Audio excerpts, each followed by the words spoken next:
Hello আসসালামু আলাইকুম। Lazeez food kitchen থেকে আমি সামিয়া আবারও চলে আসলাম নতুন আরেকটা রেসিপি নিয়ে, আর সেটা হচ্ছে ডোনাট। বাচ্চাদের খুবই পছন্দের একটা স্ন্যাক হচ্ছে ডোনাট। বাহিরের খাবার দেওয়ার চেয়ে ঘরে বানিয়ে যদি বাচ্চাদেরকে দেওয়া যায় তাহলে তো খুব ভালো হয়। তার জন্যই খুব সহজভাবেই করে দেখাবো ডোনাট। তাহলে চলুন শুরু করা যাক। তার আগে যারা আমার ভিডিওটা ইউটিউব থেকে দেখছেন তারা অবশ্যই আমার চ্যানেলটাতে একটা সাবস্ক্রাইব করে দিবেন, আর যারা ফেসবুক থেকে দেখছেন তারা আমার ভিডিওটা একটা শেয়ার করে দিবেন।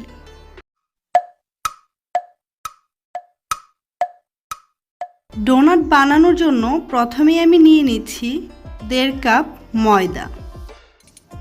1.5 কাপ ময়দার সঙ্গে আমি এখানে প্রায় 2 চা চামচ পরিমাণ ইস্ট দিয়ে দিয়েছি, আর দিয়ে দিচ্ছি 1 টেবিল চামচ পরিমাণ ঘি। আপনারা চাইলে সাদা তেলও এখানে ব্যবহার করতে পারেন।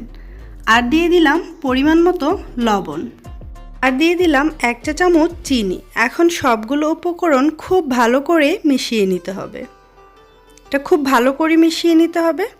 তারপর আমি কুসুম গরম করে নেওয়া দুধ দিয়ে এটাকে গুলিয়ে নিব। আপনারা চাইলে পানি দিয়েও করে নিতে পারেন, তবে এটা কুসুম গরম হতে হবে। একদম গরমও হওয়া যাবে না, আর একদম ঠান্ডাও হওয়া যাবে না। কুসুম গরম করে নিলেই আপনার ইস্টটা খুব ভালো অ্যাক্টিভ হবে। তারপর আমি অল্প অল্প দুধ দিয়ে মাখিয়ে স্মুথ একটা ডো তৈরি করে নিব। নর্মাল রুটি পরোটার ডো থেকে এটা একটু সফট হবে। তো আমার ডোটা রেডি হয়ে গিয়েছে। এখন এটাকে আমি 2 ঘন্টার জন্য রেস্টে রেখে দিব। 2 ঘন্টার পর এটা ফুলে ডাবল হয়ে গিয়েছে। এখন এটাকে চেপে চেপে এটার ভেতর থেকে বাতাসটা আমি বের করে নিব। তারপর আমি এখান থেকেই অল্প একটু ডো নিয়ে ভালো করে ময়ান করে একটা রুটি বেলে নিব। রুটিটা কিছুটা একটু ভারী করে বেলে নিতে হবে, অনেক বেশি ভারীও না আবার পাতলাও না। আমাদের নর্মাল রুটি পরোটার থেকে অল্প একটু ভারী হবে। তারপরই আমি এইরকম কোনো বয়ামের মুখ দিয়ে এটাকে জাস্ট এরকম শেপ দিয়ে কেটে নিব। একবার একটা বড় মুখ দিয়ে কেটে নিব, তারপর মাঝখান থেকে ছোট আরেকটা কিছু দিয়ে এটাকে কেটে নিব। তারপরই চুলায় আমি দিয়ে দিলাম ভাজার জন্য তেল। তেলটা গরম হয়ে আসলেই এখন আমি দিয়ে দিব ডোনাটগুলো। এভাবে আমি উল্টে পাল্টে এগুলোকে ভেজে নিব। এটাকে একদম লো ফ্লেমে রেখে ভেজে নিতে হবে। আর দেখবেন ভাজতে ভাজতেই আপনার ডোনাটগুলা ফুলে ডাবল হয়ে গিয়েছে, আর ভেতরটাও খুবই সফট হবে। এভাবেই লো ফ্লেমে রেখে সুন্দর একটা কালার আসা পর্যন্ত এগুলোকে ভেজে নিব। খুব বেশি সময় লাগবে না, 5 মিনিটের মধ্যেই আপনার এইগুলো সুন্দর ভাজা হয়ে যাবে। আর দেখতেই পাচ্ছেন এটা কতটা ফুলে গিয়েছে।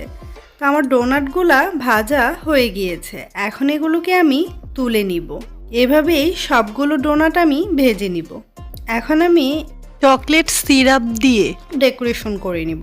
আর চকলেট সিরাপ খেতেই এটা ভীষণ ভালো লাগে। একটা ডোনাট নিয়ে চকলেটের এই সিরাপের মধ্যে আমি জাস্ট একটু ডুবিয়ে নিব। একপাশে এটা সুন্দর লেগে যাবে। এভাবেই কিন্তু সবগুলো ডোনাট আমি সুন্দর করে ডেকোরেশন করে নিয়েছি। আপনারা আপনাদের ইচ্ছে মতো এটাকে ডেকোরেশন করে নিতে পারেন।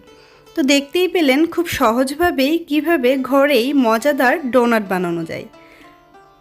অবশ্যই এটা ট্রাই করে আপনার বাচ্চাকে সারপ্রাইজ দিবেন। আশা করছি আপনাদের সবার খুবই ভালো লাগবে।